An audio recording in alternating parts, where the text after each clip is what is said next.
అదే అడుగుతా ఉన్నాం రేవంత్ రెడ్డికి మేము. నువ్వు ఒక్క సంవత్సరంలో 2 లక్షల ఉద్యోగాలు ఇస్తా అంటివి కదా, ఇప్పుడు ఏమైంది? మేము అడుగుతున్నాం. మేము రోడ్డు మీద వచ్చే పరిస్థితి మాకు వచ్చింది. మీరు అన్నారు కదా 2 లక్షల ఉద్యోగాలు వెంటనే ఇస్తామని. ఇదే చిక్కడపల్లిలో రాహుల్ గాంధీ వచ్చి అప్పుడు అన్నారు మేము మీకు ఒకటే సంవత్సరంలో 2 లక్షల ఉద్యోగాలు ఇస్తామని. ఏమైంది మీకు? రాహుల్ గాంధీజీ అभी तो क्या हुआ जब आए थे ना तुम आके बोले थे ना సోయి లేని సీఎంకి నువ్వైనా చెప్పు ఒకసారి అని అంటా ఉన్నాం. ఏంటంటే ఇప్పుడు కూడా ప్రతిసారి త్వరలో ఇస్తామని కాలయాపన చేస్తున్న కాంగ్రెస్ ప్రభుత్వానికి ఒకటే హెచ్చరిస్తున్నాం. మేము బయటకు వచ్చేంత వరకు మీరు చూసుకోవద్దు.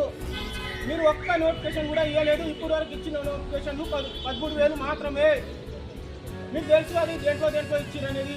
వైద్య శాఖలో కానీ డిఎస్సిలో కానీ ఇంకా దేంట్లో ఇచ్చి మీరు ఒకసారి చెప్పండి. 63 పోస్టులు గ్రూప్ 1లో పెంచారు తప్ప మీరు దేంట్లో ఇవ్వలేదు. అదే సీఎం రేవంత్ రెడ్డి గారు అన్నారు 60,000 70,000 ఉద్యోగాలు అని కానీ, మహేష్ కుమార్ రెడ్డి అన్నారు 1,00,000 ఉద్యోగాలు కానీ ఎప్పుడు ఇచ్చిర్రు ఏమని చూపెట్టండి. మీరు ఒక శ్వేతపత్రమైనా రిలీజ్ చేయండి కదా. ఎందుకు దీన్ని కాలయాపన చేస్తూ వెళ్తున్నారు? ఎన్ని రోజులని? మాకు ఇప్పుడే 2.5 సంవత్సరాలు అయింది. ఇప్పుడే మా ఏజీలు పెరుగుతూ ఉన్నాయి. 32కు వచ్చేసినాం మేము. ఇంకా ఎన్ని రోజులని ఉండాలి? ఇదే 5 రూపీస్ ఫుడ్ తినుకొని ఉండాలా? మీరైనా కొంచెం అర్థం చేసుకొని ఇస్తారంటే 10 సంవత్సరాల బీఆర్ఎస్ ప్రభుత్వాన్ని ఓడగొట్టినాం మీకోసం. మేమే బస్సులు కొట్టి తీసుకొని వెళ్ళినాం. ఇప్పుడు అదే మాకు రివర్స్ అయింది కదా. అంటా ఉంటావు ఇంకా మీకు మేము నిరుద్యోగాలకు మేము హామీలు ఇస్తున్నాం, మేము ఇప్పుడు ఇస్తున్నాం.